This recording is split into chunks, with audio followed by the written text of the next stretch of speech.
नमस्कार। बात का असर तभी होता है जब कही जाए खरी खरी। घुमा फिरा कर बात करने का वक्त अब बीत चुका है। देश को, समाज को, सरकार को अगर जगाना है तो बिना लाग लपेट के बात करनी होगी खरी खरी। जी हां, खरी खरी में आज आप सभी का स्वागत करता हूं। जैसा आप जानते हैं कि ये आज से ही हम शुरू कर रहे हैं, 9 बजे से हर रात आपके सामने हम उपस्थित होंगे। आप पिछले साल कोरोना की पहली लहर का वक्त याद कीजिए दोस्तों। मोदी जी ने ताली बजवाई, थाली बजवाई, दिए जलवाए और डॉक्टरों और फ्रंटलाइन वर्कर्स के लिए फूल बरसवाए। लेकिन अब दूसरी लहर में इन्हीं डॉक्टरों को लेकर योग के बड़े कारोबारी रामदेव ने कई बार अनलगर बयानबाजी की है। न केवल एक विज्ञान के रूप में यानी एलोपैथ का मजाक उड़ाया, बल्कि कोरोना में मरीजों की सेवा करने वाले डॉक्टर्स और जान गंवाने वाले डॉक्टरों का भी मजाक उड़ाया। कोरोना की दूसरी लहर ने स्वास्थ्य सेवाओं की पोल खोलकर रख दी है। दुनिया में ऐसी मिसाल शायद ही कहीं और मिले जहां स्वास्थ्य सेवाओं को दुरुस्त करने की जगह उन्हें सॉफ्ट टारगेट बनाया जाए। एक कारोबारी अपने प्रचार के लिए आधारहीन बातें करे और डॉक्टरों को उसके खिलाफ मोर्चा खोलना पड़े। और हद ये कि डॉक्टरों पर फूल बरसवाने वाली सरकार डॉक्टरों के पक्ष में 2 शब्द बोलने की हिम्मत न दिखा सके और न इस तरह के बयान देने वाले पर कोई कार्रवाई कर सके। जी हां, पिछले दिनों रामदेव ने विवादित बयान देते हुए एलोपैथी को स्टूपिड और दिवालिया साइंस बता दिया था। रामदेव के इस बयान पर इंडियन मेडिकल एसोसिएशन ने कड़ी आपत्ति जताई थी। बाद में केंद्रीय स्वास्थ्य मंत्री डॉक्टर हर्षवर्धन के कहने पर रामदेव ने अपने बयान को वापस तो ले लिया था।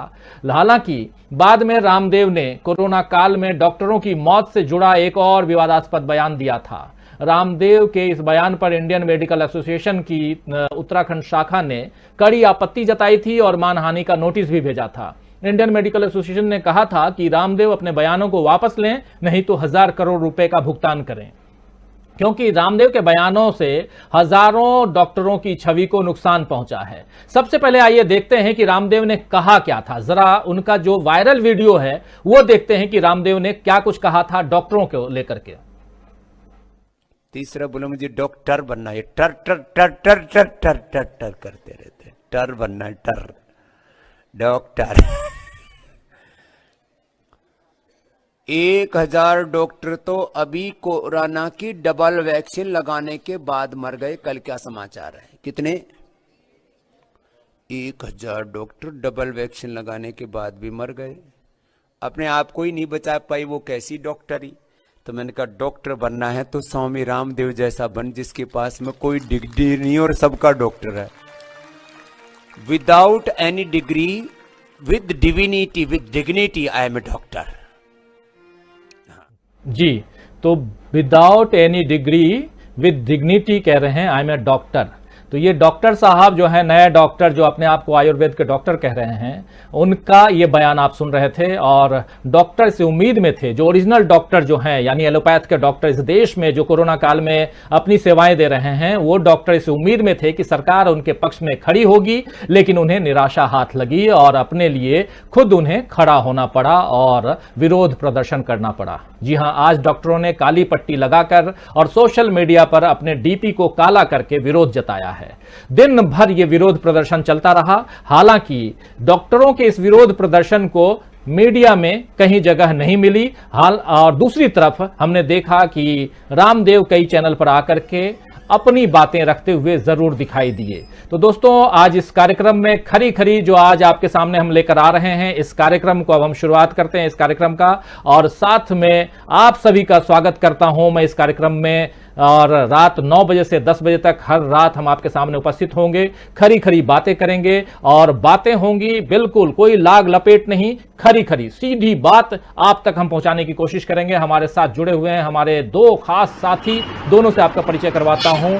अमलेंदु उपाध्याय जी अभी थोड़ी देर पहले भी हमारे कार्यक्रम में जुड़े हुए थे न्यूज पॉइंट में। अमलेंदु जी, आपका फिर से स्वागत है। और स्वागत करता हूं वरिष्ठ पत्रकार, हमारे साथी बहुत सारी चीजों पर रिसर्च करते रहते हैं, पुष्परंजन जी। पुष्परंजन जी, आपका स्वागत है इस कार्यक्रम में। पहली बार आज 9 से 10 हम लोग बैठ रहे हैं, लेकिन उम्मीद है कि हमारे साथियों को ये कार्यक्रम पसंद आएगा। आप लोग जरूर लिखिए दोस्तों कि कार्यक्रम आपको कैसा लग रहा है, कार्यक्रम में और क्या फेरबदल करना चाहिए, क्या आप और सुनना चाहते हैं, देखना चाहते हैं, ये भी जरूर बताइए। उस हिसाब से हम कार्यक्रम को पेश करेंगे। ये वक्त जो है, ये वक्त अगर बदलने का है खुद को, सरकार को, देश को, दुनिया को और खासकर इस वक्त जैसी परिस्थितियां चल रही हैं उसमें आप जानते हैं कि हमको और आपको बाहर निकलकर आना होगा, बिना लाग लपेट के खरी खरी सुनाना होगा, तभी कुछ हो सकता है।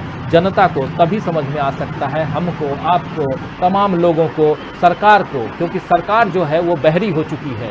जोर से चिल्लाना होगा वहाँ पर, तभी सुनाई देगा। तो दोस्तों इस कार्यक्रम में अब हम ऑलरेडी आपका स्वागत कर चुके हैं। स्वागत कर चुका हूं मैं पुष्परंजन जी हमारे साथी, और अमलेंदु जी का भी स्वागत कर चुका हूं। सबसे पहले रामदेव की बात करने से पहले 2-3 इंपॉर्टेंट खबरें आपको बता दूं। एक तो खबर ये आई है कि इसी कोरोना काल में 1 करोड़ लोग बेरोजगार हो गए। 1 करोड़ लोग बेरोजगार हो गए इस कोरोना काल में, दूसरी लहर में। ये भी एक रिपोर्ट आई है आज ही। एक दूसरी बात यह है कि इसी कोरोना काल में महंगाई चरम पर है। तीसरी बात कि 12वीं के बच्चे जो हैं, 12वीं क्लास के, 12th बोर्ड के बच्चों को अब एग्ज़ाम नहीं देना होगा, क्योंकि उनके एग्ज़ाम को अब रद्द कर दिया गया है, कैंसिल कर दिया गया है। तो ये 3 इंपॉर्टेंट खबरें बताने के बाद अब सीधे चलूँगा रामदेव के पास कि रामदेव क्या कुछ कर रहे हैं, क्या कुछ गुल खिला रहे हैं। सबसे पहले ये बताना और दिखाना चाहूँगा कि रामदेव जो हैं उनकी जो कंपनी है पतंजलि, वो कब रजिस्टर हुई, उसका क्या इतिहास है, इसको ज़रा देख लेते हैं। चर्चा को आगे बढ़ाएंगे, हमारे दोनों साथी बने हुए हैं, और साथ में आप तमाम साथी, जैसे हमारे इस प्रोग्राम में, हर प्रोग्राम में होता है कि आप कमेंट लिखते हैं, आपके कमेंट के आधार पर भी हम बातें करते हैं। कई बार आप लोगों के कमेंट छूट जाते हैं, कई लोग नाराज़ भी होते हैं कि आप हमारे कमेंट को नहीं लेते, नहीं पढ़ते हैं। लेकिन दोस्तों, कई बार समय की पाबंदी होती है, कई बार कुछ हमारे साथी जो हमारे पैनलिस्ट होते हैं वो बहुत गंभीर चर्चा करते रहते हैं, तो उनको बीच में रोकना टोकना भी ठीक नहीं होता है, इसलिए कई बार ऐसा होता है। लेकिन हमारी कोशिश यही रहेगी कि आप लोगों के विचारों को भी यहाँ लिया जाए, रखा जाए। तो सबसे पहले ये देखिए कि रामदेव की जो ये कंपनी है कब कैसे अस्तित्व में आई। आइए जरा इसे देखते हैं। पतंजलि, ये पतंजलि की शुरुआत कैसे हुई? तो साल 1995 में, 1995 याद कीजिए, साल 1995 में पतंजलि का कंपनी के रूप में रजिस्ट्रेशन हुआ था। महज 13,000 रुपए में पतंजलि का रजिस्ट्रेशन कराया गया था, महज 13,000 रुपए में। रामदेव और उनके सहयोगी आचार्य बालकृष्ण ने रजिस्ट्रेशन कराया था। ये दोनों मिलकर के रजिस्ट्रेशन कराए इस कंपनी का, पतंजलि कंपनी का। उस वक्त इन दोनों के पास सिर्फ 3,500 रुपए थे। साल 2002 में गुरु शंकर देव की खराब सेहत के चलते रामदेव दिव्य योग ट्रस्ट का चेहरा बने, जबकि उनके दोस्त बालकृष्ण ने ट्रस्ट के फाइनेंस का जिम्मा संभाला और कर्मवीर को ट्रस्ट का प्रशासक बनाया गया। देखिए 3 लोग हैं, रामदेव हैं, बालकृष्ण हैं और कर्मवीर हैं। ये 3 लोगों को ट्रस्ट का प्रशासक बनाया गया। आगे बढ़ें, और आप जैसा जानते हैं कि जो पतंजलि की कैसे शुरुआत हुई ये हम बता रहे हैं। इसके बाद से ही गुरुकुल जो है ट्रस्ट जिसकी बात हम कर रहे हैं, के जमाने के ये तीनों दोस्त पतंजलि योग पीठ के आर्थिक साम्राज्य को आगे बढ़ा रहे हैं।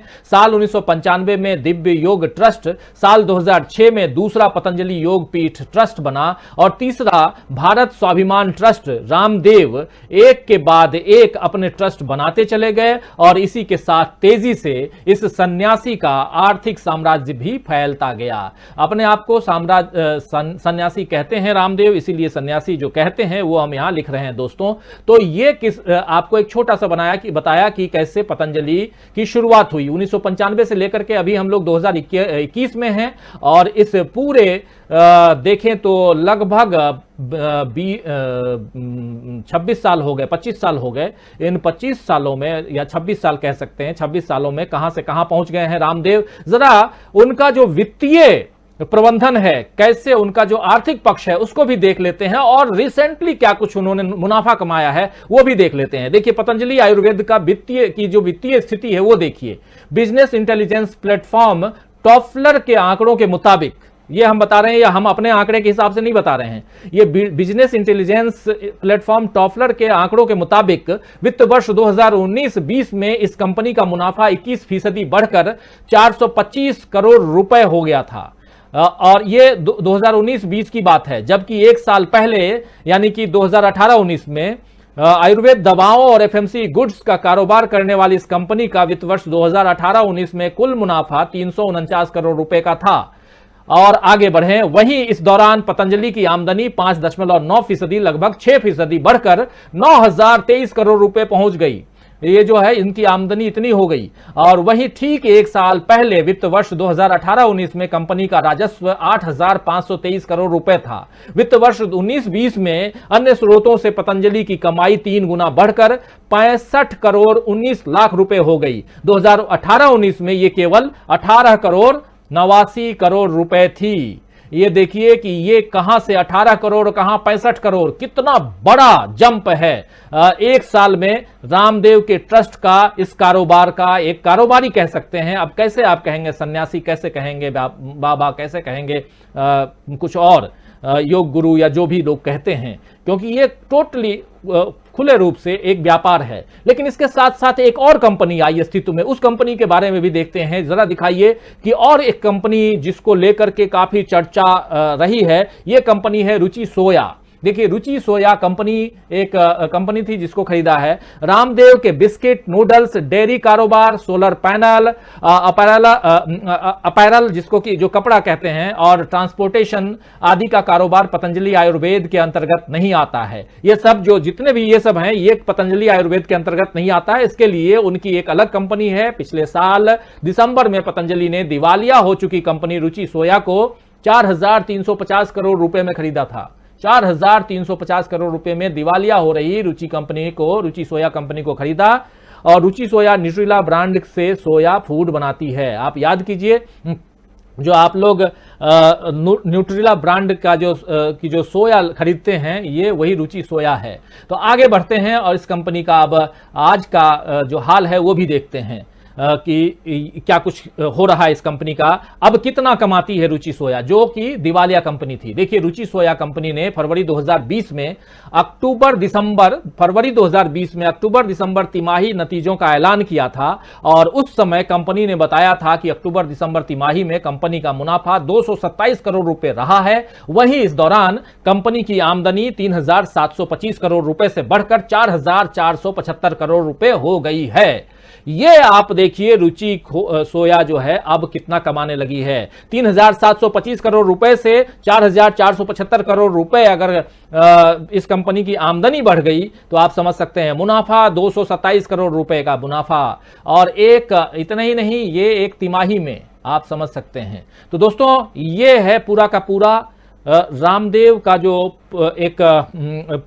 कंपनी है, जो उनका जो आर्थिक पक्ष है, कैसे रामदेव एक तरफ से बाबा कहलाते हैं, दूसरी तरफ से रामदेव एक इतने बड़े व्यापारी कैसे हो गए, आयुर्वेद के नाम पे वो क्या कुछ कर रहे हैं, क्या क्या व्यापार कर रहे हैं, और आखिर क्यों रामदेव जो हैं वो कहते हैं कि मुझे किसी के बाप की हिम्मत नहीं है कि मुझे गिरफ्तार करे। लेकिन उससे पहले एक वीडियो और दिखाना चाहता हूं रामदेव का, जो इन दिनों काफी चर्चा में रहा है, उसे भी देख लेते हैं। और हमारे साथ जो दोनों साथी बने हुए हैं उनके साथ और आप तमाम साथियों के साथ में हम चर्चा जरूर करेंगे। आइए बढ़ते हैं आगे, रामदेव के उस वीडियो को भी देखते हैं कि क्या कुछ कहते हैं, रामदेव ने क्या कुछ कहा है, ये देखें जरा। गजब का तमाशा है। एलोपैथी एक ऐसी स्टूपिड और दिवालिया साइंस है कि पहले क्लोरोक्विन फेल हुई, फिर रेमडेसिविर फेल हो गई, फिर एंटीबायोटिक्स इनके फेल हो गए, फिर स्टेरॉइड इनके फेल हो गए, प्लाज्मा थेरापी के ऊपर भी कल बैन लग गया, और इवरमाक्टिन भी फेल हो गया, और जो है अभी एक बुखार के लिए क्या दे रहे हैं वो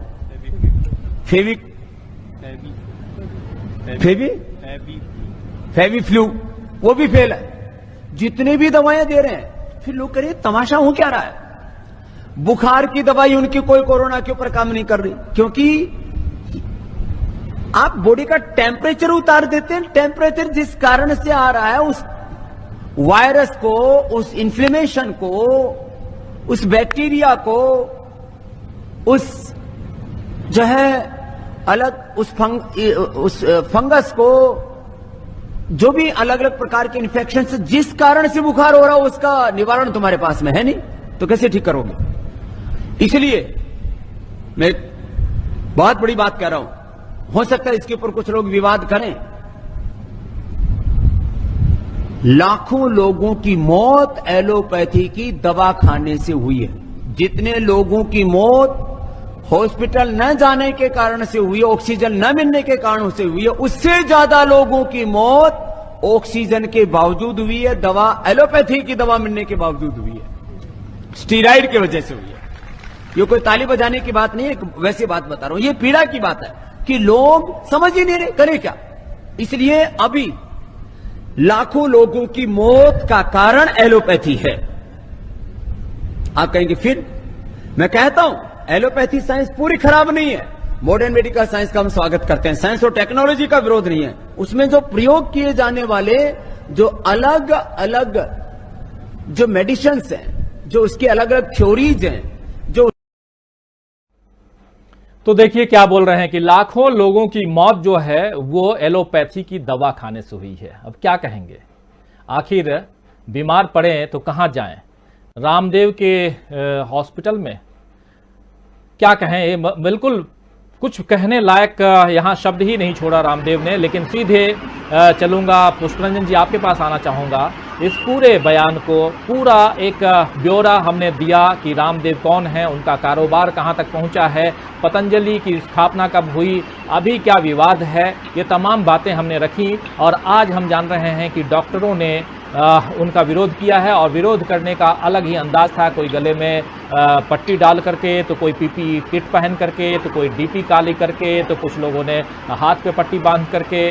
डॉक्टर्स विरोध करते रहे दिन भर, सरकार जो है वो सोई रही, लेकिन कहीं से कुछ भी नज़र नहीं आया कि हाँ एक आदमी, अगर आप ये सोचिए कि अगर इनकी जगह पे, रामदेव की जगह पे अगर कोई और रहता तो उनके ऊपर, खासकर अगर और गलती से वो उत्तर प्रदेश का होता तो यूएपीए, एनएसए तमाम चीज़ें लग गई रहती।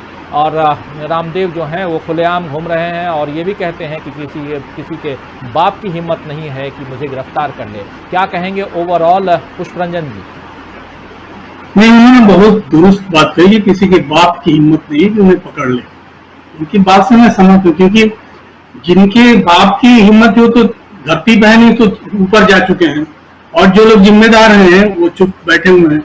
उसके पीछे एक पूरी रणनीति है। ये देखिए, ये सिलसिला जो है, जो पहला आपने विजुअल दिखाया वो 22 तारीख की है, आज 11वां दिन है। ये 11वां दिन है पूरे इस बवाल का। ये जो उन्होंने गोला फेंका सबसे शुरू में कि स्टूपिड साइंस है, उसके पीछे रणनीति क्या है आप कभी देखिए। घुसपैठ पे नजर डालिएगा, जो कश्मीर सीमा पे जो घुसपैठ होती है तो पाकिस्तान के साइड से कवर फायरिंग होती है, और कवर फायरिंग के बाद आतंकवादी जो हैं उस पार से इस पार घुसपैठ करते हैं। ये पूरा कवर फायरिंग है, और इस कवर फायरिंग के पीछे का जो उद्देश्य है वो ये है, इन्होंने पूरी सुपारी ले रखी है एक तरह से राजीव जी, कि मोदी जी की छवि का जो फिर से रूपांतरण होना है, फिर उनकी छवि को अच्छा करना है। वो बहुत उद्धारक रहे हैं, कोरोना से सबसे ज्यादा मुक्तिदाता की जो छवि बनी हुई थी वो भरभरा के जो गिर गई थी पिछले 1.5-2 महीने में, उसे संभालने के लिए लोग ढूंढे जा रहे थे कौन इसे दिशा जो है बदल दे, कौन पूरी बहस की दिशा सोशल मीडिया से लेके और टेलीविजन तक बहस की दिशा को बदलने वाला कोई योद्धा उतारा जाए, पराक्रमी उतारा जाए। तो उनको यही दिखा, ये व्यापारी बाबा से जो व्यापारी बने हैं, इन्होंने क्या कहा कि स्टूपिड साइंस है।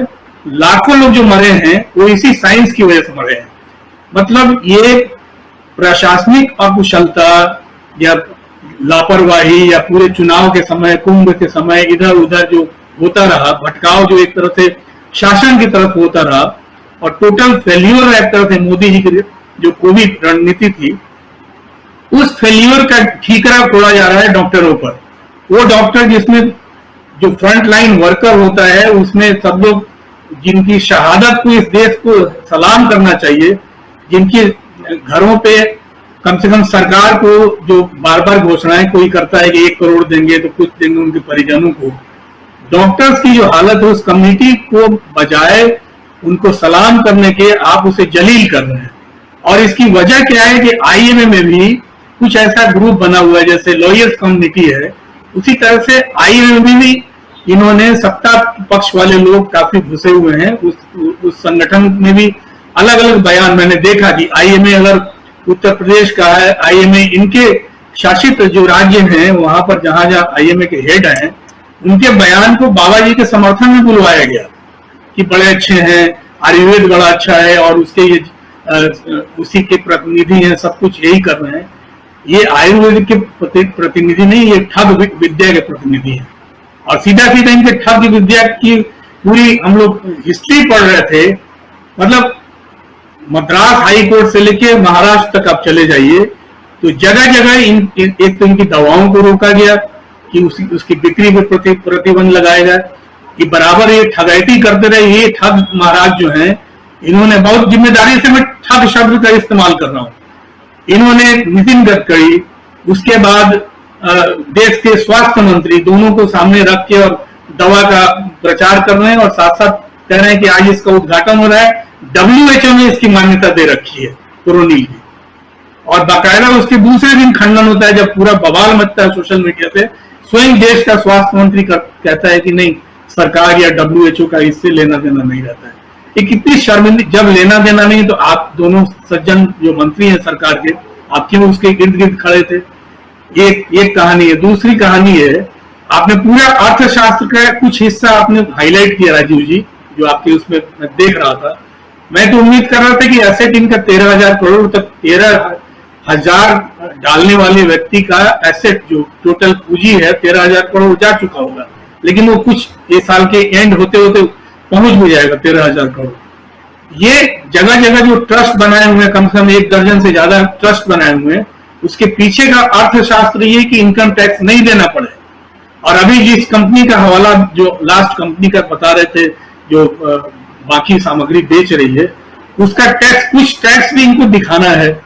बाकी पैसे इनके उस पूरे साम्राज्य में कहां कहां से पैसा लगा है, कौन कौन से देश के लोगों का पैसा लगा हुआ है, किस तरह के पैसा लगा, उसका एक पोर्टल में दिखा देना कि इनके इन्वेस्टर्स कौन कौन है, तो बात बहुत ब्लैक एंड व्हाइट में आ जाएगी। या सरकार स्वयं श्वेत पत्र जारी कर दे कि इनके पूरे इस कारोबार से देश के इनकम टैक्स विभाग को कितना पैसा आता है, इन्होंने कितना इन्वेस्ट कर रखा है, किन किन लोगों के पैसे लगे हुए हैं, नेपाल के कौन कौन महाशय लोग लगाए हुए हैं पैसा वहां पर। मैं तो दान में जो गांव है इनके आचार्य बालकृष्ण का, वहां तक हुआ हूं, तो मुझे पता है कि वो उस आदमी का रूट क्या रहा है, किस तरह से वो लोग आगे बढ़े हैं, और नेपाल का जो एक बड़ा माफिया है कैसे इस कारोबार में लगा हुआ है, ये सब चीजें सामने आ जाएंगी। अब ये तो पूरा का पूरा कारोबार धोखे का है। कहीं पढ़ता हूं कि ये 8वीं पास है, और उसके बाद इनका जो बैकग्राउंड देखता हूं तो बड़ा आश्चर्य लगता है। खैर उस पर हम आएंगे, एक बार फिर इसकी चर्चा हम लोग करेंगे। अभी अभी थोड़ी देर पहले आपके स्टूडियो से लिंक करने से पहले देख रहा था कि इन्होंने जो ब्लैक फंगस है उसका भी दावा किया है कि पूरा हम रिसर्च कर रहे हैं, बहुत जल्दी ब्लैक फंगस का इलाज लेके हम उतर रहे हैं। मतलब पूरी दुनिया के साइंटिस्ट, वायरोलॉजिस्ट सब लोग लगे हुए जिसके रिसर्च में, उसके एकदम चमत्कारिक ढंग से ब्लैक फंगस का इलाज करने जा रहे हैं। मतलब इनका चमत्कार तो इनके 2.5 साल के बचपन से ही शुरू हो जाता है। जब ये जिस गांव की इनकी पैदाइश है, वहां पर इनको 2.5 साल, इन्हीं के जुबानी जो भक्त लोग कहते हैं वही लोग बताते हैं, और इन्होंने खुद 2-4 जगह इसकी चर्चा भी की है, ये कि जिस तरह से इनका जन्म के 2.5 साल के थे तो ये अवतार पुरुष हैं एक तरह से। रामकृष्ण यादव इनके बचपन का नाम है। महेंद्रगढ़ के सैयदपुर गांव में ये पैदा हुए, और जब पैदा हुए तो उसके 2.5 साल के बाद इनको लकवा मार गया था। तो इन्होंने उस बचपन में ही योगा का ऐसा चमत्कार किया इन्होंने कि इन्होंने अपने लकवाग्रस्त बाल रूप जो था उसको बिल्कुल स्वस्थ कर लिया इन्होंने। आदरणीय श्री रामकृष्ण यादव जी, जो बचपन का इनका नाम था, बाद में तो रामदेव के नाम से जाने गए ये, लेकिन इनका जो बाल रूप था उसी से चमत्कार इन्होंने पैदा करना शुरू किया। ऐसे चमत्कारी पुरुष अगर कोविड-19 का इलाज कर रहा है, सरसों का तेल सबसे पहले इलाज का इन्होंने क्या शुरू किया था कि सरसों तेल एक नाक से डालिए, वो सरसों तेल आपके पेट के अंदर चला जाएगा और जो वायरस है उसको मारना शुरू करेगा और एकदम फिट हो जाएगा मामला। और वायरस का अगर टेस्ट करना तो कोई ये जितने भी निकले हुए हैं वो सब कुछ करने की जरूरत नहीं है, इनका अनुलोम विलोम कराइए, 1 मिनट में सांस अगर रुक जाती है तो सब कुछ फिट है, नहीं तो कुछ गड़बड़ है। तो तेल डालिए नाक में और फिर हो जाता। उस समय कोरोनिल नहीं आया जब सरसों तेल का इलाज इन्होंने शुरू किया था, सरसों तेल से ही आ गए यहाँ पर। और ब्लैक फंगस को भी ले आए हैं, मतलब जो भी एडवांस बीमारी होती है उसका तुरंत इलाज इनके पास आ जाता है।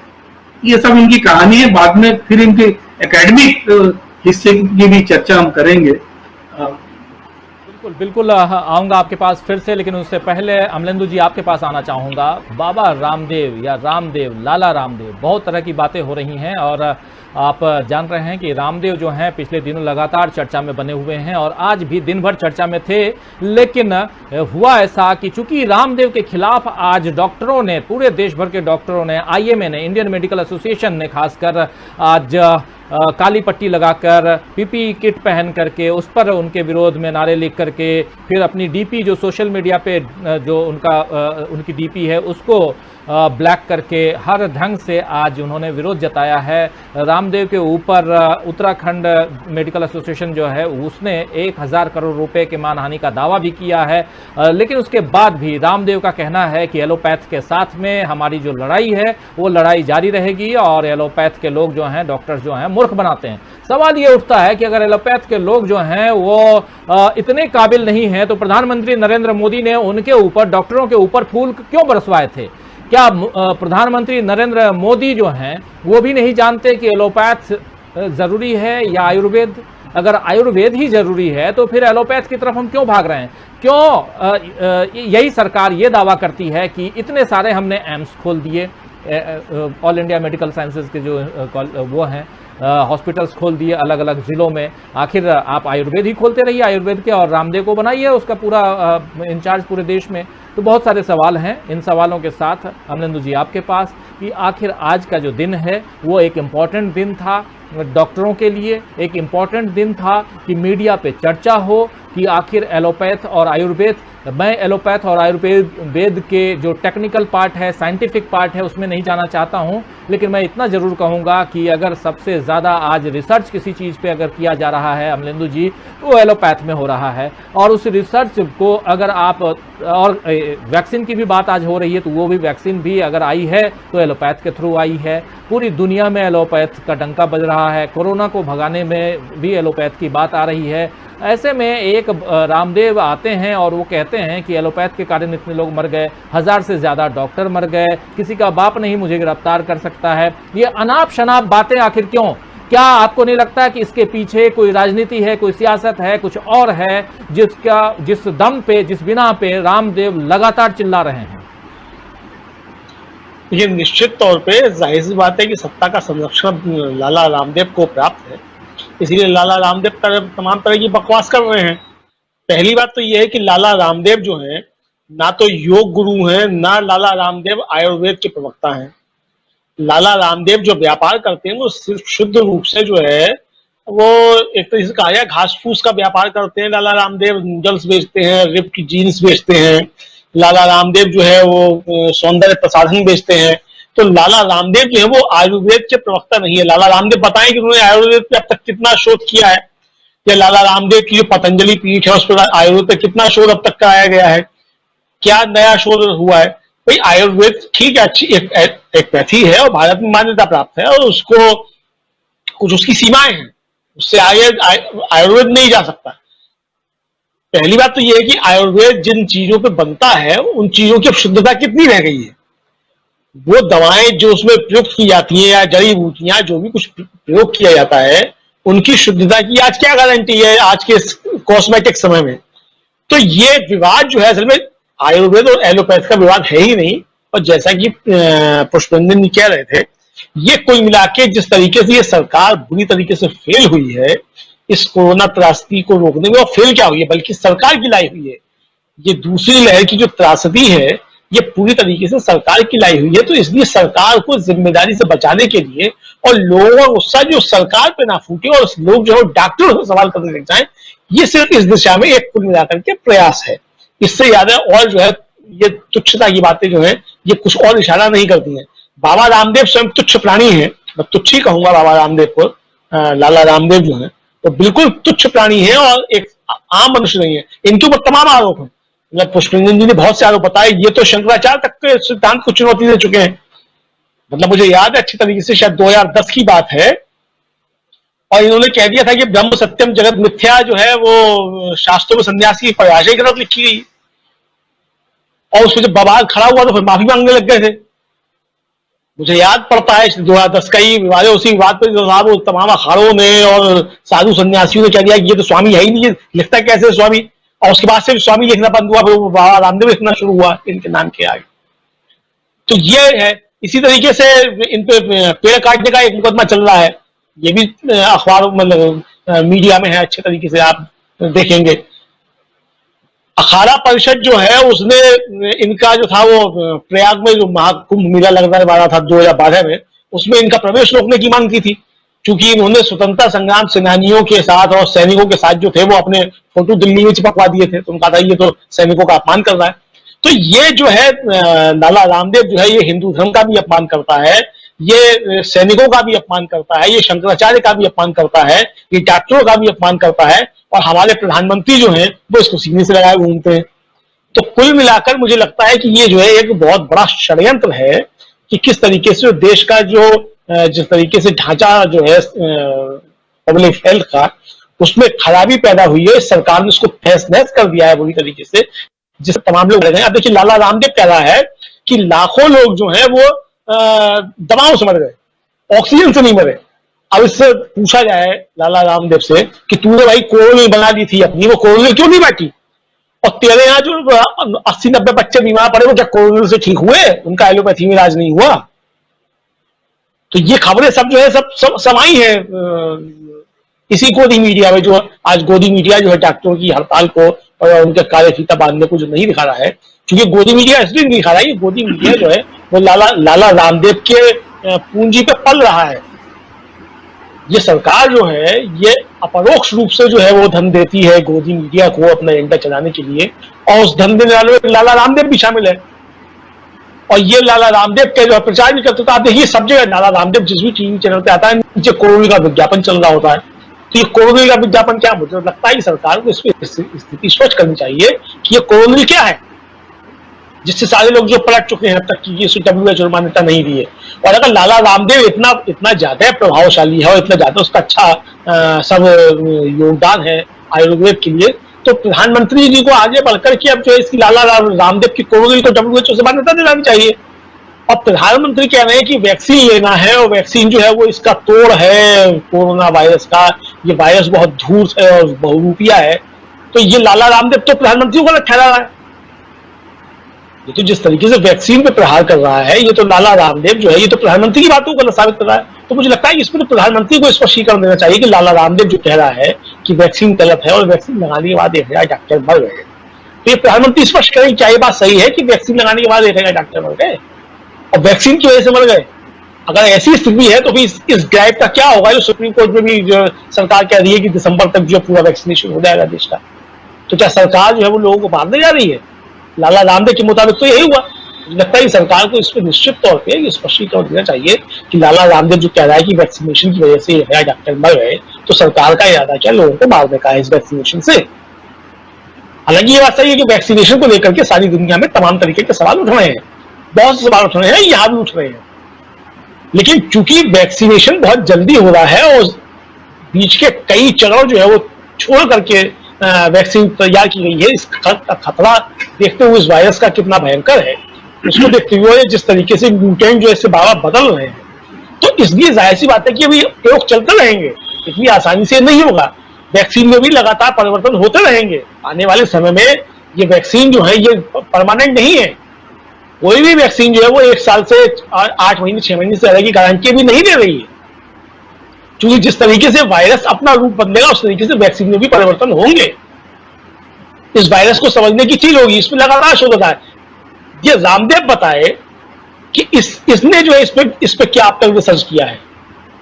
ये कह रहा है कि डिग्निटी और डिविनिटी जो भी कुछ कह रहा है कि बिना उसके जो है ये डॉक्टर है, बिना डिग्री का, ठीक है हमने मान लिया बिना डिग्री का डॉक्टर है, बिना डिग्री के बहुत से लोग बहुत कुछ होते हैं, लेकिन अगर ये कह रहा है कि बिना डिग्री का डॉक्टर है तो हमारे यहाँ कानून है बिना डिग्री के डॉक्टर को जेल भेजने का।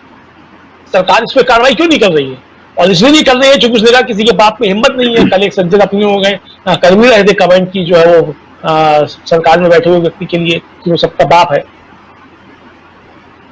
लेकिन यही लाला रामदेव जो है कह रहा है कि जिसकी किसी की हिम्मत नहीं है, ये सलवार पहन के भागता भी, तो ये क्यों कह रहा है कि किसी बात की हिम्मत नहीं?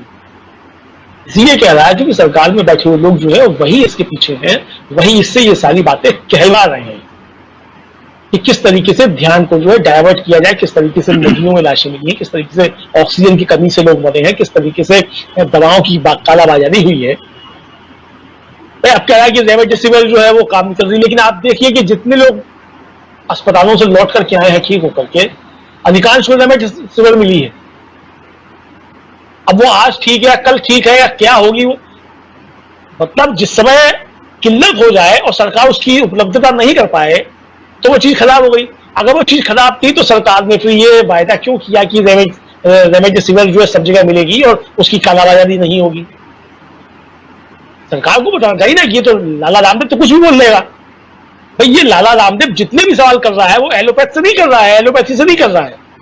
ये लाला रामदेव सारे सवाल जो सरकार से कर रहा है, सरकार खामोश बैठी हुई है। तो ये समझने की चीजें लोगों को भी समझना चाहिए कि लाला रामदेव की जितनी बातें हैं वो सब सरकार के खिलाफ है और सरकार को इन सारी बातों के जवाब देने चाहिए जिसपे सरकार खामोश बैठी हुई है।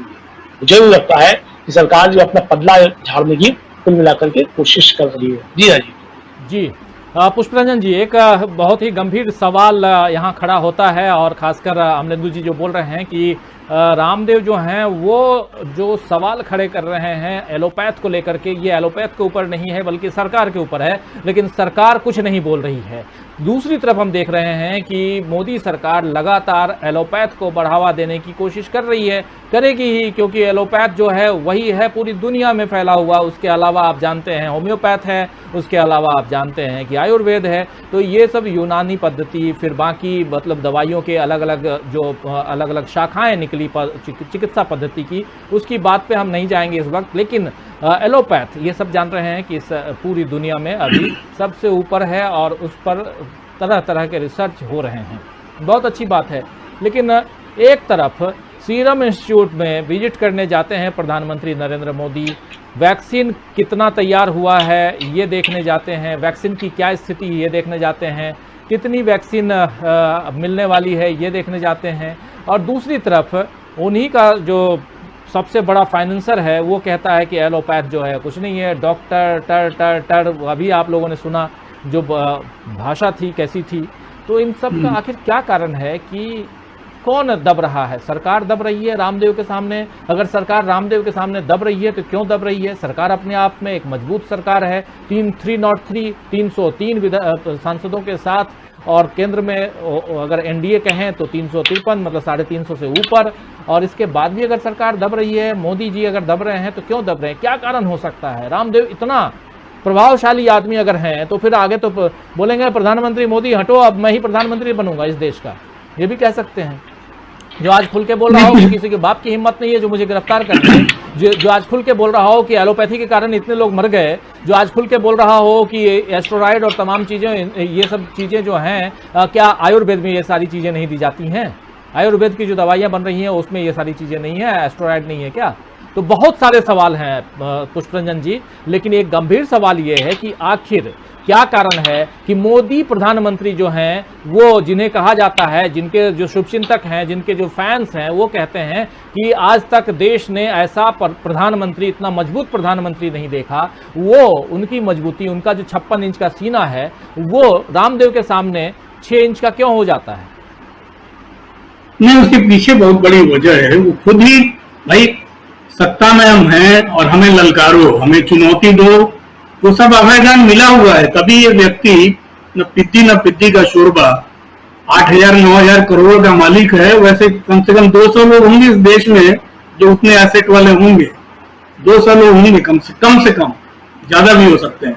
8,000-9,000 करोड़ कोई आसमान नहीं छू लिया उन्होंने, मगर इस व्यक्ति का मन बढ़ गया शुरू से ही कि बड़बोलापन। आपको ध्यान हुआ 4-5 साल पहले, पिछले 2014 वाले समय में किसी पत्रकार ने ऐसे लफाजियां तो चलती हैं कई बार इंटरव्यू में कि आप क्या रामदेव जी देश का प्रधानमंत्री बनने की ख्वाहिश रखते हैं? तो इन्होंने जवाब दिया कि मैं तो जब चाहूं बन जाऊं। ये कौन सी बड़ी चीज है? मुझे तो देश की सेवा करनी है, इसलिए मैं प्रधानमंत्री बनने का इच्छुक नहीं हूं, कोई और बने तो कोई दिक्कत वाली बात नहीं। ये इसी व्यक्ति का बयान था। सवाल ये कि इस व्यक्ति को इतना छूट देने की पीछे एक रणनीति का ये सब हिस्सा है। आज हम आप जो ये ट्रैप है, जिस ट्रैप में देश का मीडिया भी फंस चुका है और हर तरह के लोग इस बहस में उतर गए हैं। इस ट्रैप में धीरे धीरे करके हमें लगा शुरू में कि लोग खारिज कर देंगे इसे, लेकिन जैसे जैसे आईएमए के लोग सड़क पे आ गए, प्रदर्शन शुरू हुआ, थोड़ी बहुत बहस शुरू हुई, तब लगा कि ट्रैप का दायरा जो है, इससे जाल का दायरा बढ़ा है और उस जाल में जाने अनजाने हम सभी उसमें उलझ गए हैं और उस पर बहस के लिए विवश हो गए हैं। ये इसके पीछे इस रणनीति का हिस्सा है। ये सरकार जो है, जब गोबर को प्रमोट कर सकती है, जब मूत्रपान पे खामोश रह सकती है, जब ऋषिकेश में आयुष मंत्रालय 250 करोड़ दे सकता है कि चलो भाई ये क्या बोलते गायत्री पाठ करने से, गायत्री मंत्र का पाठ करने से कोरोना भाग जाएगा, इसके लिए 250 करोड़ आयुष मंत्रालय जब दे सकता है सिर्फ एक यूनिट को, जो यूनिट ऋषिकेश में है, एम्स के नाम पे सरकारी इंस्टीट्यूट है, आप वहां खर्च कर सकते हैं। तो ये सब पाखंड भी चल रहा है और इलाज भी चल रहा है। पाखंडियों को भी आगे बढ़ा रहे हैं और साइंस को भी आप आगे बढ़ा रहे हैं। साइंस को आगे बढ़ाने की व्यवस्था है इस सरकार के पास। उसकी वजह क्या है? उसकी वजह है WHO, उसकी वजह है इंटरनेशनल फंडिंग। आपको वर्ल्ड बैंक पैसा देना बंद कर देगा, WHO मान्यता नहीं देगा, आपकी कोई भी मेडिकल इक्विपमेंट जो है बाहर आप बेच नहीं पाएंगे। तो सरकार की व्यवस्था है, वरना ये तो कहेंगे कि जितने लोग MBBS करके आते हैं, MD करके आते हैं, FRCS करके आते हैं, वो सब तो पूरा है इस 8वीं पास आदमी के आगे। ये तो दावा कर रहे हैं। एक अनपढ़ जो है 1000 पढ़े लिखों पर भारी, अपने आप भारी पड़ सकता है। ये तो सीधी थ्योरी है और वो पूरा का पूरा एक वेवलेंथ में मिलता है। जिस तरह से वो इंटायर पॉलिटिकल साइंस किए हुए हैं श्रीमान जी, उसी तरह से इस व्यक्ति का भी बैकग्राउंड अब उस पर आ जाता हूं कि कितना बड़ा ठग है, उस पर मैं आ रहा हूं। ये शाहजहादपुर इनके गांव के पास ही, सैयदपुर जहां ये जन्म लिए, उसके आसपास ही शाहजहादपुर है। वहां के सरकारी स्कूल से 8वीं तक पढ़े हुए हैं रामकृष्ण यादव, जो बाबा रामदेव है। अब ये इस व्यक्ति का चमत्कार देखिए, कैसा एकेडमिक चमत्कार होता है, कैसे कैसे लोग हैं इस देश में डिग्री देने वाले। ये मैं हैरान हो जाता हूँ सब देख के कि भाई हो क्या रहा है। एक PhD करने में दम निकल जाता है अच्छे अच्छों को। इस व्यक्ति ने 3 विषयों में PhD कर रखी है। मतलब हैरान, PhD की डिग्री इनको मिली हुई है, ट्रिपल PhD है ये। बहरामपुर विश्वविद्यालय से डॉक्टरेट की इनको मानद उपाधि मिली है। 8वीं पास व्यक्ति की मैं बात कर रहा हूं। फिर Kalinga institute of industrial technology करके है भुवनेश्वर में, वहां से भी PhD की मानव उपाधि श्रीमान जी को मिली हुई है। उसके बाद ग्राफिक एरा विश्वविद्यालय कोई है, पता नहीं कहां से है, वो बाद में देख लिया जाएगा। उसने भी डॉक्टरेट की मानद उपाधि दे रखी। मतलब 3 यूनिवर्सिटी से, सो कॉल्ड यूनिवर्सिटी ने इनको डॉक्टरेट की मानद उपाधि दे रखी है। उसके बाद इस फ्रॉडाचार्य की एक और डिग्री पर ध्यान दिलाना चाहता हूं। इन्होंने 2010 में MIT यूनिवर्सिटी जो है नोएडा का, वहां से DSc ऑनर्स की डिग्री इनको मिली। और उसी साल 2010 में ही इनको DY पाटिल यूनिवर्सिटी है, उससे इनको DSc ऑनर्स की डिग्री मिलती है। मतलब एक ही साल में 2 जगहों से, MIT तो सब लोग जानते हैं, DY पाटिल यूनिवर्सिटी का महाराष्ट्र में होगा शायद, वहां से DSc ऑनर्स 2010 में इनको मिल जाता है। जो 8वीं पास है, सीधा ऐसा छलंगा मार दी, जो पंजाबी में कहते हैं छलंगा मार दी। इन्होंने भी छलंगा मार दी डिग्री की तरफ, सीधा BSc ऑनर्स की डिग्री मिल जाती है इनको। 3 विषयों, 3 यूनिवर्सिटी डॉक्टरेट की मानद उपाधि भी देती है। मतलब इस देश का सिस्टम जो है ना, और मानद उपाधि देने से लेकर डिग्री देने वाले तक, मतलब शर्मनाक स्थिति। कहां किस दिशा में कोई इस देश में कोई एजेंसी है इस फ्रॉडाचार्य को पकड़ने और पूछने के लिए और देने वालों के लिए कि भाई आप कर क्या रहे हो। जी, मैं जोड़ देना चाहता हूं, जब हमारे देश के प्रधानमंत्री को भी बहुत सारी डिग्रियां मिली हुई हैं, आवाज आ रही होगी हमारी आपके पास, बहुत सारी आवाज मिल रही है। जब बहुत बिल्कुल मिल रहेगा जी। मिली हुई हैं, प्रधानमंत्री जी भी दिल्ली यूनिवर्सिटी से डिग्री हासिल किए हुए हैं, जिसके बारे में बहुत सारी बातें होती हैं, तो उन्हीं के तो साथी हैं ये भी, तो ये भी उसी लाइन में है। तीन मैंने शुरुआत में तो आपको बता दूं, मानद उपाधि जो मिलती है वो आप कुछ किसी क्षेत्र में अच्छा काम करते हैं तो उसको लेकर के कई यूनिवर्सिटीज अलग अलग ऐसे लोगों को मानद डिग्री मुहैया कराती हैं। ऐसे यूनिवर्सिटीज जैसे पीएचडी की बात कर रहे हैं, तीनों पीएचडी अगर रामदेव को दी गई है ये उपाधि, तो ये भी मानद है, मतलब कि उसमें वो उन्होंने पढ़ाई नहीं की, मेहनत नहीं की है, लेकिन चूंकि कहा ऐसा माना जाता है कि इन्होंने अपने क्षेत्र में पीएचडी से ज़्यादा काम कर लिया है, इसलिए इनको पीएचडी मिल जाना चाहिए। तो ऐसे, और भारत में डिग्री का क्या खेल चलता है, और खासकर हमारे ही इस समकालीन कई ऐसे राजनेता हैं जो अलग अलग जगहों पे और कई सारे डिग्री लेकर के और दावा करते हैं कि बहुत ऊंची पढ़ाई कर चुके हैं, और उनका मतलब जो उनके जो पोल खोल हैं वो भी कई बार हम सबके सामने आते हैं, उनकी पोल जो है वो खुल जाते हैं। तो इसीलिए ये बीच में मैं थोड़ा सा रोकना चाह रहा था पुष्परंजन जी को, और बताना चाह रहा था कि ये जब प्रधानमंत्री नरेंद्र मोदी की डिग्री को लेकर के भी बहुत सारे सवाल उठते हैं, और प्रधानमंत्री नरेंद्र मोदी ने अपने एक उसमें इंटरव्यू में कहा था कि मैं वही हाई स्कूल तक पढ़ा हूँ, और उसके बाद सीधे वो पॉलिटिकल साइंस से ऑनर्स कर लेते हैं और दिल्ली यूनिवर्सिटी से कर लेते हैं, तो आप समझ सकते हैं कि क्या कुछ चलता है। खैर पुष्परंजन जी आप आगे बढ़ाइए अपनी चर्चा को। हाँ, मैं उसे कंटिन्यू, देखिए इसका चक्रव्यूह क्या है। पहला, विषय से ध्यान लोगों का बढ़ जाए, जिस विषय को लेकर प्रधानमंत्री मोदी को जिम्मेदार ठहराया जा रहा था कि आप टोटल फेल्योर रहे हैं, उसकी छवि बनाने की शुरुआत के लिए इन्होंने डाइवर्ट किया। पहला।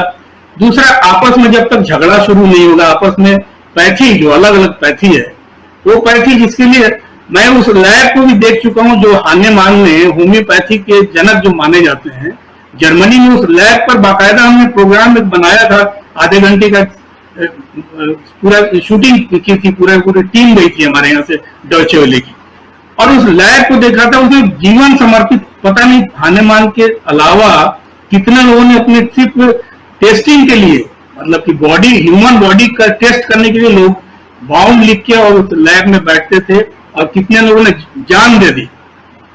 क्या रामदेव के यहाँ कोई ऐसा लैब है जहां लोगों ने अपने बॉडी का टेस्ट कराया हो? क्या सरकार ने कोई वायरोलॉजी के लिए कोई लाइसेंस दे रखा है कि इसको बैठाइए और वायरस के बारे में जांच कराइए? रामदेव को ऐसा कोई लाइसेंस मिला है? लेकिन हानेमान के उस लैब में, जो आज से कई सौ साल पहले की बात, चीजों को हम लोग साक्षात देख पाए, वो बाकायदा एक लैब और हर चीज, जो विज्ञान जिस तरह से काम करता है, तो होम्योपैथ में अविश्वास के प्रति भी ये ऐसे लोग जो हैं, जब लड़ाइयां शुरू होती हैं, जब एलोपैथी वाला कहेगा कि तुम्हारे होम्योपैथ में क्या है, तुम्हारे आयुर्वेद में क्या है, आयुर्वेद की पढ़ाई में भी 6-6 साल 8-8 साल BA-MS की डिग्री लेके जो लोग दिल्ली सरकार से लेके और पूरे देश के सरकारी अस्पतालों में नौकरी कर रहे हैं और बाकायदा एक अच्छा ट्रीटमेंट कर रहे हैं, हम कैसे कह देंगे कि वो डिग्री फर्जी है? लेकिन ये फर्जीवाड़ा करके ये तीनों साइंस को एक तरह से ललकार रहा है। इसके पास ये जड़ी बूटी का जो फर्जीवाड़ा है, ये नेपाल से जिन इलाकों से जड़ी बूटी मंगा के, जिन इलाकों से अर्थ मंगा के ये सब काम धंधा हो रहा है, उस पर कभी किसी प्रोग्राम में वो बैठेंगे तो मैं उसका खुलासा करूंगा, मगर टोटल ये फर्जीवाड़ा जो है। और सही बात अमलेंदु जी कह रहे थे कि आज जो जड़ियों का इस्तेमाल हो रहा है, क्या वाकई उसके जो अर्थ हैं या वो जड़ी की जो वास्तविकता है, शुद्धता है, वो क्या वही चीज है? ये भी एक बड़ा प्रश्न है। ये पूरा इनके जो आचार्य बालकृष्ण हैं, किस तरह का नेपाल में अलग अलग सेटअप इन्होंने तैयार रखा है, कैसे कैसे लोग इन्वॉल्व हैं, कौन कौन जड़ी, वही जड़ी सप्लायर जो खारी बावली में है, उनको एक बार बैठा लीजिए अपने प्रोग्राम में, सारा जड़ी का गोरख धंधा आपके सामने आ जाएगा। ये होता क्या है, ये कैसे नेपाल से कहां कहां चलता है और क्या गोरख धंधा है। इस गोरख धंधा का एक छोटा सा हिस्सा है, ये यूनिट है ये गोरख धंधे का। नेपाल का कोई बड़ा आदमी आता है, सबसे पहले अपने यहाँ क्यों बुलवाते हैं, पतंजलि क्यों बुलवाते हैं? उसके पीछे भी अर्थशास्त्र है, उसके पीछे भी राजनीति शास्त्र है। इस फ्रॉडाचार्य की बातों को लेके हम लोग एक तरह से आज की तारीख में ट्रैप हो चुके हैं। बहस की विवशता हो गई है हम सबों के बीच में, चाहे अखबार में लिखें, सोशल मीडिया में लिखें, चैनल पे बैठे, चैनल पर जो लोग इग्नोर करते हैं वो भी उस ट्रैप का हिस्सा है। जो लोग इस पूरे डॉक्टरों के डॉक्टर का प्रतिरोध जो नहीं दिखा रहे हैं वो भी इस ट्रैप का हिस्सा है, जिनको हम गोदी मीडिया तो बड़ा सस्ता सा शब्द लगता है। जो ये अभी जो शब्द आया है वो शब्द ज्यादा मुझे लगता है कि मैनेज करने वाला शब्द है। जिस तरह से ये पूरा मैनिपुलेटेड मीडिया है, ये मुझे लगता है कि पूरा का पूरा मैनिपुलेट किया गया है। इसका जो बड़ा व्यापक इस शब्द का जो मायने है वो मानी खेज है इसमें, और यहाँ भी मैनिपुलेट सारा कुछ किया गया है। हमारी आपकी व्यवस्था है कि हम बैठे हुए हैं और हम इस विषय को लेके फ्रॉड के बारे में हम चर्चा कर रहे हैं। तो एक फ्रॉड के बारे में जो कह रहे हैं कि और इस विषय में चर्चा करना, अमलेंदु जी हमारे साथ जुड़े हुए हैं। शायद वीडियो तो दिखाई नहीं दे रहा अमलेंदु जी का, लेकिन शायद डिस्कनेक्ट हो गए हैं अमलेंदु जी। लेकिन चर्चा दोस्तों हम यही कर रहे हैं कि रामदेव पे चर्चा क्यों होनी चाहिए। जैसे पुष्परंजन जी बता रहे हैं कि चर्चा इसलिए होनी चाहिए क्योंकि मैं भी ये मानता हूँ, क्योंकि अगर कोई चुनौती देता है एलोपैथ को, कोई चुनौती देता है पूरे के पूरे सिस्टम को, स्वास्थ्य सेवाओं के बारे में कोई चुनौती यहाँ अगर देता है, तो ये तो चर्चा होनी चाहिए कि आखिर इस चुनौती का क्या किया जाए। आप याद कीजिए कि बालकृष्ण जो रामदेव के सहयोगी साथी हैं, आचार्य बालकृष्ण कहलाते हैं, वो बीमार हुए थे तो एम्स में भर्ती हुए थे। एम्स क्या है ये भी तो पूछना होगा पुष्परंजन जी, कि आखिर बालकृष्ण को एम्स में क्यों भर्ती कराया।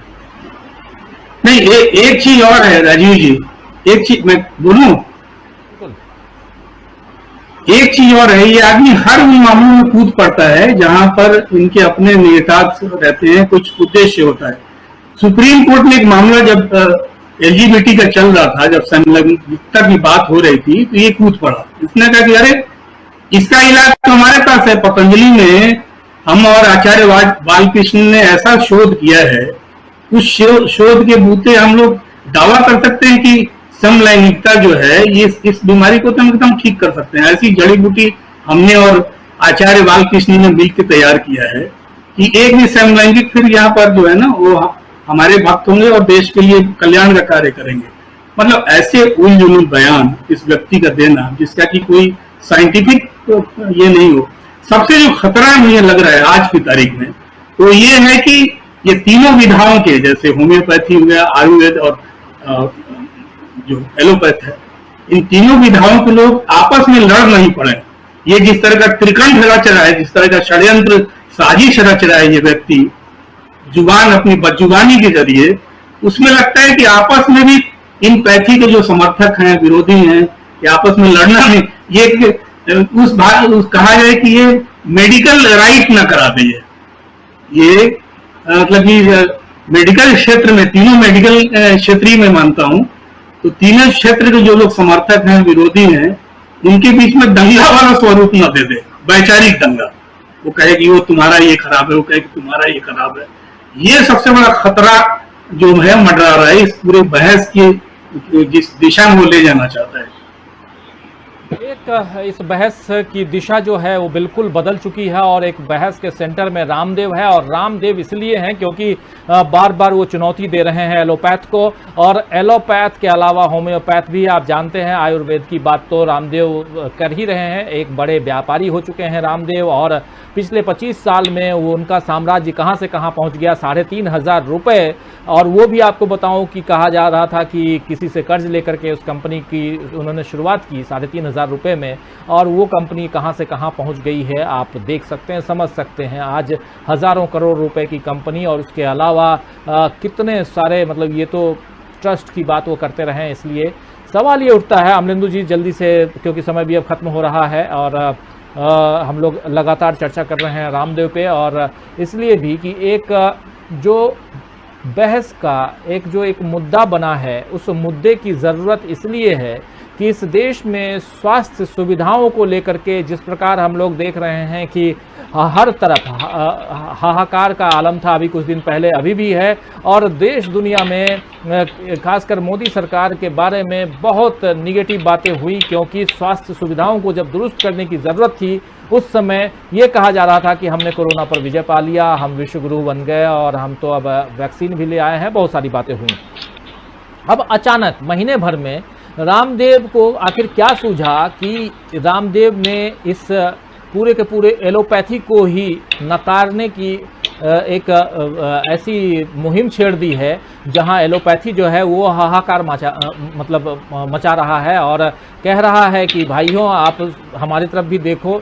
डॉक्टर्स कह रहे हैं, आज जितने डॉक्टर्स थे वो आज काली पट्टी लगा करके घूम रहे हैं, विरोध प्रदर्शन कर रहे हैं, लेकिन हम लोग देख रहे हैं कि डॉक्टर्स की भी कोई सुनने वाला नहीं और खासकर मीडिया में तो कहीं जगह ही नहीं है। ओवरऑल क्या कहेंगे इस पूरे प्रकरण को, आप किस रूप में देखते हैं अमलेंदु जी? देखिए, एक तो ये है कि ये पूरा प्रकरण जो है, ये जो लाला रामदेव इसको एलोपैथी बनाम आयुर्वेद या बनाम होम्योपैथी जो बनाने की कोशिश कर रहा है, तो ये बनेगा नहीं। एक तो इसलिए नहीं बनेगा क्योंकि लाला रामदेव का जो स्टेक इसमें किसी में नहीं है। लाला रामदेव जो भी कुछ कर रहा है वो तो उसका आयुर्वेद से कोई लेना देना है नहीं, ना वो योग से उसका कुछ लेना देना है, ना उसका कुछ आयुर्वेद से लेना देना है।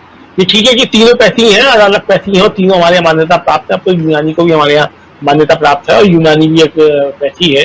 और जिस तरीके से एक्यूपंक्चर, एक्यूप्रेशर ये भी विधाएं हैं, प्राचीन चिकित्सा विधाएं हैं। पैथी ठीक नहीं होती थी, तब से चली आ रही है। उनके अपने कुछ सीमित क्षेत्र हैं वो काम करती है और उनमें कारगर भी होती है। ऐसा नहीं है कि ये पैथी जो कोई कारगर नहीं है, एक सीमित क्षेत्रों में उनका अपना असर है, तो उसमें वो काम करती है, इसमें कोई शक नहीं है। सबसे बड़ी बात यह है कि आयुर्वेद की तरफ या होम्योपैथी की तरफ या यूनानी की तरफ आदमी जो है वो किस उसमें जाता है, या झोला साहब डॉक्टरों के पास कब जाता है, क्यों जाता है? एक तो हमारे यहाँ जो स्वास्थ्य सुविधाएं हैं वो इतनी महंगी हो चुकी हैं और ये सरकार ने स्वास्थ्य बजट कम कर दिया है और स्वास्थ्य सेवाओं का निजीकरण करने जा रही है। मतलब हर जिले के जो जिला अस्पताल है उनको पीपीपी मॉडल पर बेचा जाएगा, ये बाकायदा बजट में घोषणा हुई है। तो ये सारी चीजें जो है किस तरीके से प्राइवेट को जो सौंपा जाए और उसको कोई सवाल ना उठे, उसकी एक तैयारी भी है, उसके पीछे ये रणनीति भी काम कर रही है कुल मिलाकर। तो इसलिए जो है ये मतलब कुछ छोटा मोटा षड्यंत्र नहीं है लाला रामदेव जो कर रहा है, इसके पीछे सरकार की और सत्तारूढ़ दल की बहुत बड़ी एक जो है वो इसको शय है, उसके आधार पर ये सब काम किया जा रहा है। एक तरफ एलोपैथी को दोषी भी ठहराना है, एक तरफ स्वास्थ्य सुविधाओं का निजीकरण भी करना है, बड़े बड़े अस्पताल जो है उनका निजीकरण करना है, औने पौने दामों में बेच दिया जाना है। ये सारे काम जो है आगे आने वाले समय में होने हैं और बाकायदा बजट में घोषणा हुई है, मतलब सारे जिला अस्पतालों को पीपीपी मॉडल पर बेचे जाने की ये स्थिति है। और सरकार से जो है उसकी फेल्योर पे जो है कोई सवाल ना उठे, ये जो है कुल मिलाकर के एक जो है रणनीति पे लाला रामदेव काम कर रहे हैं और सरकार के इशारे पर ही काम कर रहे हैं। इसलिए मैं जो कह रहा हूं कि सरकार पर सवाल किए जा रहे हैं, लाला रामदेव ने जो भी सवाल किए वो सरकार से सवाल किए हैं, सरकार पर प्रश्न चिन्ह लगाए हैं, स्वयं प्रधानमंत्री नरेंद्र मोदी को प्रश्न चिन्ह लगाए हैं। इसीलिए जो है सरकार भी खामोश है, प्रधानमंत्री भी खामोश है, इसी वजह से खामोश है कि ये सवाल भी जो है इस समय उनको फायदा पहुंचाने के लिए उनको लग रहा है कि ये फायदा पहुंचाए जाएंगे, इसलिए इस तरीके के सवाल उठाए जा रहे हैं। आप देखिए कि कितने डॉक्टर्स जो है, हम तो कहते हैं लाला रामदेव जो है 20 मिनट जो है वो पीपी की किट पहन करके और जरा काम कर ले। डॉक्टर्स 24 घंटे ड्यूटी कर रहे हैं पीपी की किट पहन करके, डायपर्स पहन के जाते हैं, क्योंकि अगर एक बार पीपी किट खुल गई तो फिर वो काम बेकार हो जाएगी। आप उन लोगों के प्रयास को, उनकी मेहनत को आप देखें। लूट कौन कर रहा है? डॉक्टर लूट कर रहे हैं क्या? लूट कर रहे हैं प्राइवेट अस्पताल वाले। और वो प्राइवेट अस्पताल वाले किसके लोग हैं? वो सभी सरकार के समर्थक है, भारतीय जनता पार्टी के समर्थक है। प्राइवेट अस्पताल वाले जो लूट कर रहे हैं जनता, रेमेड जिसमें बेचते हुए कौन लोग पकड़े गए? नमक का अमलेंदु जी बिल्कुल आपकी बात समझ रहा हूं, लेकिन लगातार अपने कमेंट लिखते रहे, उन लोगों के कमेंट्स को भी यहाँ लेना जरूरी है। शमशाद बेगम है हमारे साथ, देवेंद्र चटर्जी लगातार, मोहम्मद आरिफ, फिर असलम चिश्ती लगातार बने रहे, फिर मदीना का मुसाफिर जुड़े हुए हैं, रियाज अहमद हमारे साथ में, अल्ताफ आलम हैं हमारे साथ में, फिर दिनेश पारुल गुलिया हमारे साथ बने हुए हैं, फिर अरफन चौधरी हमारे गुरसी, फिर मंजीत कुमार यादव भी, मोहम्मद आरिफ, आफसा खान हमारे साथ बनी रही, फिर मोहम्मद अजमत भी हमारे साथ में बने रहे, फिर मुस्तफ़ा गायन भी हमारे साथ में बने रहे। और कुछ लोगों के बीच कुछ धर्म को लेकर के भी बातें चलती रहीं, असलम चिश्ती, अफसा खान और एक दो और साथियों के बीच में। लेकिन आपको बताऊं दोस्तों, कुछ लोगों ने बहुत अच्छी बातें भी की। ईश्वर हो, अल्लाह हो, भगवान हो, गॉड हो, कोई भी हो, जो जिस नाम में पुकारिए सब एक ही हैं। और इसलिए जिसको जो पसंद आए, जो जिस धर्म से, जिस जाति से, जिस संप्रदाय से है, वो अपने हिसाब से अपने भगवान को, अपने ईश्वर को, अपने अल्लाह को पूजता है और पूजते रहिए। कहीं ना कहीं विश्वास होना चाहिए, बहुत ज़रूरी है। विश्वास सबसे बड़ी बात है। आपका विश्वास अगर आपके भगवान में है, आपका विश्वास अगर आपके अल्लाह में है, आपका विश्वास अगर आपके गॉड में है, तो आप उस पर ज़रूर कहीं तो विश्वास कीजिए, क्योंकि बाकी जगह आप देखिए और वहां से शुरुआत होती है विश्वास की। ये आखिरी चलते चलते कुछ बातें मैं रखना चाहता हूं, इसलिए मैं एक बातें कह रहा हूं कि वहीं से शुरुआत होती है एक विश्वास की, जो आप हम पे करते हैं और हम आप पे करते हैं। मतलब ये हम और आप से मतलब नहीं है, मतलब ये है कि आप किसी अपने पे जब विश्वास करते हैं, और वो विश्वास कहां से आता है? वो विश्वास आता है किसी एक ऐसे आराध्य देव, किसी एक ऐसे जो नहीं है, इस दुनिया में दिखाई नहीं देता है, लेकिन फिर भी आपको विश्वास है उस पर। वही भगवान है, वही अल्लाह है, वही गॉड है। तो इस चीज को आप समझिए और उसके बाद आप सोचेंगे तो जो जिसमें भरोसा करता हो वो उस पर भरोसा करता रहे, आगे बढ़ता रहे। बहुत अच्छी बातचीत चल रही थी, इसलिए थोड़ा सा इस पे मैं अपने विचार भी रखना चाहा। मैं इसलिए आप लोगों के बीच में ये बात रख रहा हूं और बहुत इंपॉर्टेंट है, क्योंकि इस देश में आप लोग जान रहे हैं कि भगवान के नाम पे और संप्रदाय, जहां भगवान या अल्लाह की बात आती है तो फिर होता है कि संप्रदायों को, दो संप्रदाय को दूर करने की कोशिश कैसे की जाती रही है, कैसे इस देश में भेदभाव को बढ़ाया गया, कैसे इस देश में जाति और धर्म के बीच में लड़ा करके सियासी गोटियां सेकने की कोशिश हुई, यह आप और हम सब अच्छी तरह से जानते हैं, देखते हैं, फिर भी उसके शिकार हो जाते हैं। तो मेरा यह कहना है उसका शिकार ना हो, हम और आप एक दूसरे की मदद करें, हाथ में हाथ डाल करके, हाथ पकड़ के एक दूसरे को बाहर निकाले, अगर कोई कहीं फंस रहा हो तो। यही समझने की जरूरत है। लेकिन बहुत अच्छी बातें आपसा ने कही, बहुत अच्छी बात असलम ने कही, मुस्तफ़ा भी जुड़े रहे, वो भी लिख रहे थे लगातार, इसलिए ये बातें मैंने यहाँ रखी है दोस्तों। राहुल गांधी जिंदाबाद, समीम अंसारी सीधे सऊदी अरबिया से जुड़े हुए हैं। असलम कह रहे हैं प्यार की राह पे हर एक को लाया जाए, फर्क हिंदू और मुसलमान का मिटाया जाए, जिसमें उगते हों मोहब्बत के हजारों पौधे, उस गुलिस्तां को उजड़ने से बचाया जाए। बहुत खूब असलम भाई, आप बहुत अच्छा आपने पैगाम दिया है इस वक्त, जबकि हम अब कार्यक्रम को भी समाप्त करने की ओर हैं। और आज हमारा ये पहला एपिसोड है, पहला कार्यक्रम है खरी खरी का, और आप लोगों ने जैसा कहा आनंद फानन में हमने इस प्रोग्राम को तैयार किया है। लेकिन इस प्रोग्राम में जैसा हमने शुरुआत में भी हमने बात रखी है अपनी, वही मैं भी अभी मतलब फिर से कह रहा हूं कि यहां पर जो है ना, बात सिर्फ और सिर्फ वही की जाएगी जिसका जो असर उस बात का तभी होता है जब आप बात कहें खरी खरी। इसीलिए इस प्रोग्राम का नाम भी हमने खरी खरी इसलिए रखा है क्योंकि यहाँ पर हमको बातें रखनी पड़ेंगी, लाग लपेट बिल्कुल नहीं। जो है रामदेव कौन है, उसकी पढ़ाई कितनी हुई, वो क्या कुछ करते रहे हैं, कैसे उनका जो पूरा का पूरा एक पतंजलि योग पीठ कैसे बन गया, इतना आगे कैसे गए, सब कुछ अगर आप ध्यान से देखिए तो इस 1 घंटे में हमने सब कुछ यहाँ पर आपके सामने रख दिया है। और यही है खरी खरी, यही हम करने की कोशिश हर रात करेंगे आपके सामने। लेकिन इससे पहले 7 से 8 न्यूज पॉइंट लेकर आएंगे, जहां और भी चर्चाएं होंगी, पॉलिटिकल चर्चा भी होगी, देश दुनिया की बातें होंगी, कई राज्यों में चुनाव होने हैं उसकी बातें भी होंगी, खबरें बहुत हैं, खबरों का बहुत यहाँ पे रेला लगा हुआ, जो कहते हैं ना कि बहुत सारी खबरें, लेकिन उनके बीच में कुछ ऐसी बातें रहती हैं जो हम और आप चर्चा करें उस पर, और बातें कुछ ना कुछ तो सही निकल के आएंगी, ये करने की जरूरत है। असलम कह रहे हैं कि मुझे खुशी है कि आज आपके पहले प्रोग्राम में शरीक हुआ, इस मुश्किल हालात में भी आपको सुन पा रहे हैं, देख पा रहे हैं, इसी तरह सच्ची खबरों से अवगत कराते रहे। राजीव जी बहुत धन्यवाद। असलम भाई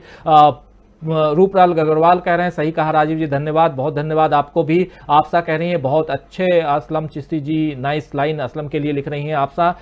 फिर देवेंद्र माहिच लिख रहे हैं डीवी लाइव नमस्कार कह रहे हैं। मोहम्मद मेहदी भी हैं, एक तरफ वैक्सीन के लिए लुभाने की कोशिश, दूसरी तरफ एलोपैथी से इनकार, सर हम किस रास्ते पे चल पड़े हैं। बिल्कुल यही तो सवाल है कि एक तरफ कह रहे हैं नहीं वैक्सीन जरूरी है, दूसरी तरफ कह रहे हैं नहीं जी एलोपैथी नहीं।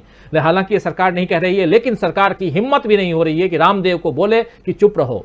सरकार ये भी नहीं कर रही है। क्या आज एक सवाल ये भी था कि क्या आज डॉक्टर हैं हमारे स्वास्थ्य मंत्री डॉक्टर हर्षवर्धन, क्या उन्होंने काली पट्टी लगाई थी? ये भी एक बड़ा सवाल है। वो तो डॉक्टर हैं, पहला पेशा डॉक्टर है, आज राजनीति में हैं और स्वास्थ्य मंत्री हैं, लेकिन आज डॉक्टरों ने जब अपने ढंग से प्रदर्शन किया है रामदेव के खिलाफ, तो क्या उनका किनको समर्थन था? कोरोनिल को बेचने में समर्थन था या डॉक्टरों का समर्थन था? यह भी देखना होगा, क्योंकि 5 साल 10 साल 15 साल आप रहेंगे, उसके बाद आखिर में आप उसी पेशे में आएंगे जिस पेशे के द्वारा आप वहां तक पहुंचे हैं। यह भी समझना होगा। अफजल मोहम्मद भी हमारे साथ, मदीना का मुसाफिर, okay bye, all the best, good night कह रहे हैं। राशिद खान भी हैं, खरी खरी बेस्ट, अफजल मोहम्मद, देवेंद्र चटर्जी, शमशाद बेगम, तमाम साथियों अब आप लोगों से विदा लेने का टाइम हो गया है। गणेश सबकोता भी हमारे साथ जुड़े रहे, अनिरुद्ध भास्कर भी जुड़े रहे,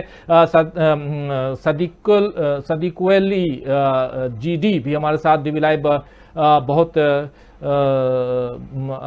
लिख रहे हैं, शमशाद भी हैं। तो दोस्तों अब हमें दीजिए इजाजत और खरी खरी लेकर कल रात 9 बजे फिर से आपके सामने हाजिर होंगे, और उससे पहले 7 से 8 जरूर हाजिर होऊंगा न्यूज पॉइंट लेकर। तब तक देखते रहिए टीवी लाइव। नमस्कार।